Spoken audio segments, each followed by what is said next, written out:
I am the Tofu Golem. Please enjoy the video. You start by assembling the coil, control box, and shaft, then tighten all fasteners so nothing rattles. Power the unit and set sensitivity to about 70% and discrimination low so you don't miss targets.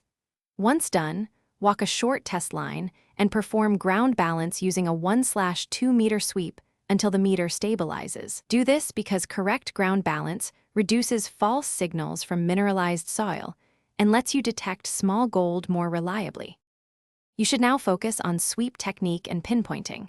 Use slow, overlapping sweeps with the coil kept about 0.30, 6 meters above ground to maintain consistent coverage and avoid losing faint signals. Once you hear a repeatable tone, mark the spot with a flag or GPS waypoint.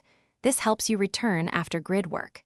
Then switch to pinpoint mode and lower the coil toward the ground to determine precise location and approximate depth, because accurate pinpointing saves digging time and prevents missed small nuggets. You finish by recovering the target and verifying success.